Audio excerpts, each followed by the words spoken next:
added that.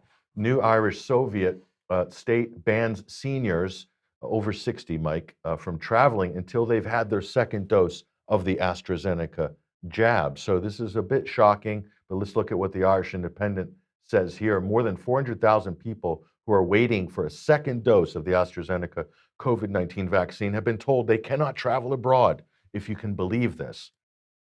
And further on that, they're also saying the vaccine bonus, they're calling it a vaccine bonus, for those who are a month on from their first AstraZeneca jab. You can see the hurdles they put in place here. Does not involve foreign travel. The updated advice from the health services has warned here. And the last part of this is people in their 60s and a significant number of those with underlying conditions have been left waiting for a second dose of the vaccine. This is the way the media have spun it, which will take at least 8 weeks, but may take even longer for many. So you see how they're saying that, oh, the government's making them wait. It's not that they're restricting their travel based on having a pharmaceutical product, Mike. The way that's being spun in the media is that, oh, there's nothing wrong with the vaccine or being made to take a double dose of a vaccine to travel, this kind of Soviet style of travel restrictions that no, it's because they're having to be inconvenienced with a longer wait before they travel. So this is a very subtle spin here. And then just finally, they can avail of the vaccine bonus with 1 dose after 28 days, again, trying to create a maneuvering with this new bureaucracy of vaccines to allow a certain limited meeting up with others indoors, but this does not include foreign travel. So again, in the Soviet Union, we had this where the government was restricting citizens' ability to travel outside of the Soviet Union or on the other side of the Iron Curtain. They won't be given permission to travel. This is a basic right, a basic human right, a basic internationally recognized right. And this is now being basically curtailed and put under a vaccine or a medical sort of regime. And so, for example, just to take this another step, if you want to travel to Ireland at this moment in time from the UK, you can do that, but you have to have a non-NHS privately obtained negative PCR test within 72 hours of the point you are entering into Ireland.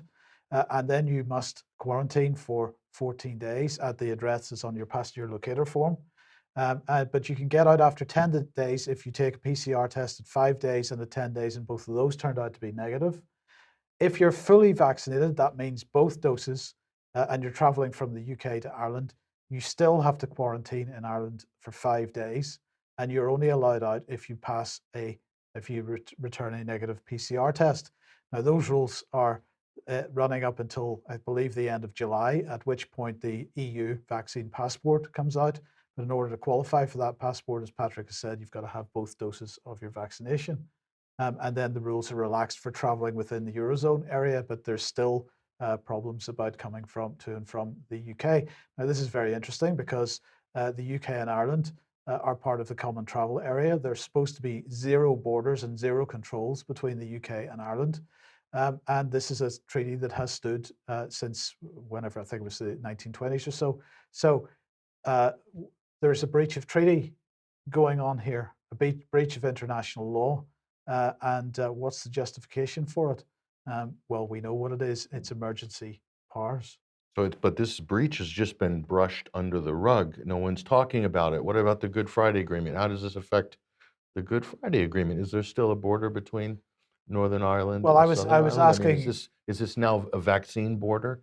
How far does this go? Well, I was asking from my parents and others in Northern Ireland, what's the situation with crossing the border? Because it's very interesting. There's no restrictions on crossing the North Channel between Scotland and Northern Ireland. So there's nothing to stop somebody traveling to Northern Ireland and then just simply walking across the border. It seems to be. It's only if you're actually going through a port in the Republic of Ireland. So it, interesting, isn't it? It's an interesting situation. So the draconian measures. A lot of people are shocked about what's going on in the Republic of Ireland, not least of all Irish people themselves. There's a number of court challenges, legal challenges So hopefully we'll be reporting on those next week, Mike. But look at this.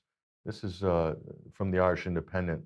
New Garda powers will allow members of the force to demand phone passwords while periods of detention can be extended. Let's just blow that up. Those who refuse to provide access codes for their device could face a maximum jail term of 5 years.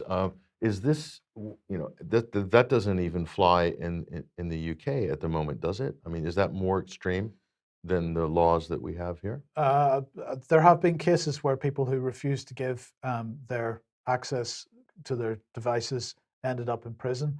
But those, people will correct me if I'm wrong in this, but I believe that those were cases where these people were being convicted or were being arrested for quite serious crimes, for example, child pornography and things like this, Or international terrorism? or that kind of thing. So I'm not clear that that there's anything established in this country with respect to access codes for people that haven't been arrested for an offense. So we'll look into this story further, hopefully get some more information Yes. About it. But we're not the only ones saying this. A lot of people are surprised and shocked with what they're seeing here. But just back on the airline story, Mike, let's take a look at this. The airlines debunked rumors vaccinated travelers won't be allowed to fly due to blood clot fears. Now, the fact checkers are interesting. If you read the fact checking, you can really see what's been. You've got to be very careful when you read this and look very carefully at the language, because they are spinning the facts in inverted commas. Yeah, and also they might do a fact check on something that week, but of course they don't know for sure, because that story, the arc of that story hasn't been fully developed, but they never go back and correct their fact checks, very rarely. So they just stand up there on Google searches. But on this one, where did this story come from? So according to this ABC Australia here, this is from a fake Facebook post in mid-May.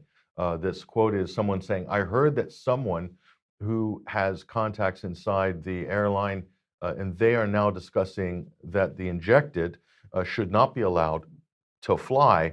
And so again, we'll just bring that slide off. So that was made as a reaction to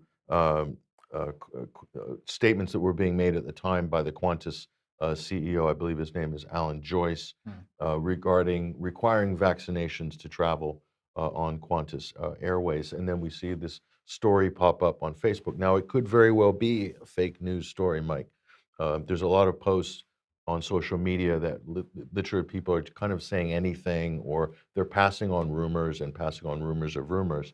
But the fact checkers will always seize on anything that they can cherry pick off of social media, and they use that to basically create to gaslight people away from real stories that are related to that actual topic. So thrombosis on flights, people who have had bad reactions to the vaccine will have blood clotting, will have thrombosis. This is proven.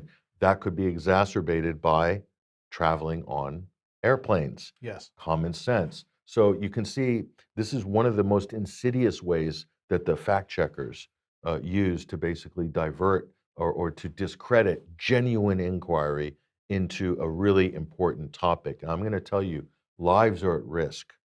Lives are at risk. So if the media is not informing the public as to the risks that are very real and using these cheap fact-checking stunts in order to crush and shut down debates, then the mainstream media has got a problem on their hands, because they are a party to injury.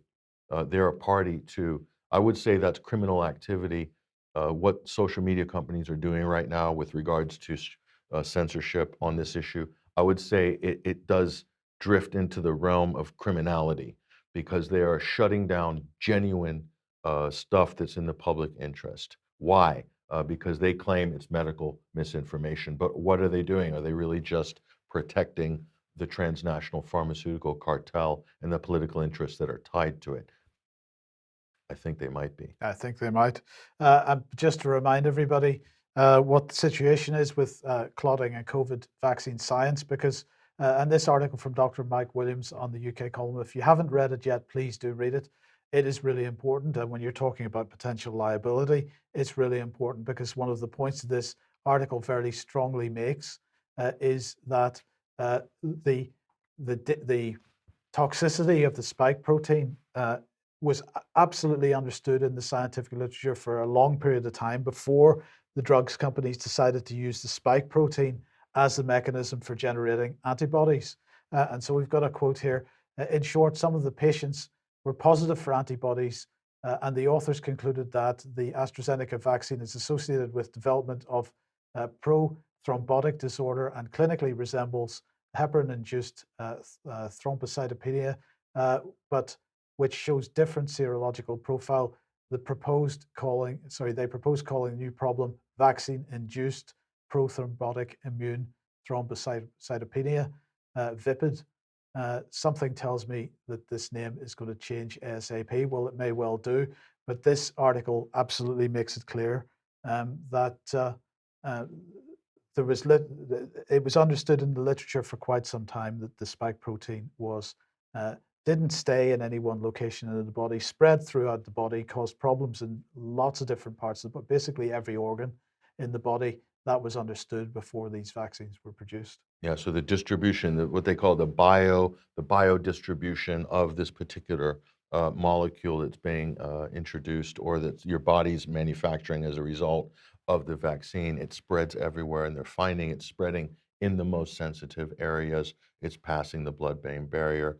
With women, it's potentially attacking the placenta, men, the testes. There's an infertility discussion about the risks of infertility from this as well. This is a well-had discussion, by the way. It's not happening in our forum yet. We're still gathering more information on it, but there's a lot of doctors and scientists who are publishing and discussing this as we speak. And why are you not hearing this in the mainstream media? This is an important question that people need to ask their politicians, and also that people need to ask their mainstream media, corporate media editors and producers and people like this.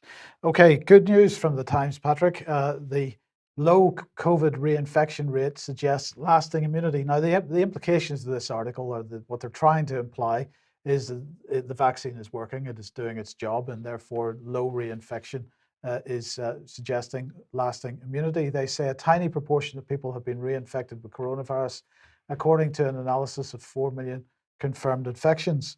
Well, actually, when you go to the source of this information, which is a Public Health England press release, it says, for the first time, Public Health England has today published population surveillance data on possible coronavirus reinfections to help monitor and understand the risk of people catching COVID-19 again. This data will be published regularly as part of the Public Health England weekly surveillance report.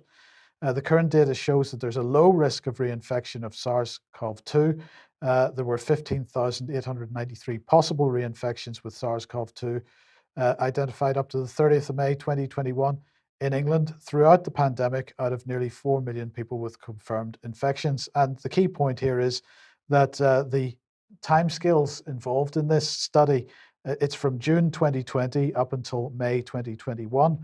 So this, in fact, has got nothing to do with vaccination, because, of course, the vaccination program didn't even begin until mid-December or so. So a lot of this data is coming from 6 months, over the period 6 months prior to the first vaccination. So it can't be down to that exclusively, in which case, where is this immunity coming from, which is preventing reinfection? I don't know, Mike. Do you think that humans, this is a big stretch, by the way, and we might get fact checked for this. Do you think humans have a natural immune system? Because I think I've heard that they do. That's scurrilous suggestion. I I don't know where know you're getting that from. this could get us kicked off YouTube. Oh, sorry, we already kicked off YouTube. But yeah, humans having it's a big conspiracy. I don't even want to talk about it, Mike. It's too controversial. But Public Health England, how are they defining an infection, Mike? They said they've got all these millions of infections. How do they define an infection? Positive PCR test, Patrick. Ah, But anyway, okay, interesting. yes, So all that data is really robust then. certainly. Yeah, okay. Let's move on. If you like what the UK Column does, you would like to support us, then please head over to ukcolumn.org/community, and there are options to help us out there. And also do share our material on the various platforms while we're still able to use them. And Patrick, another reminder that you have a special limited edition T-shirt available on the UK Column store, and loving the old normal.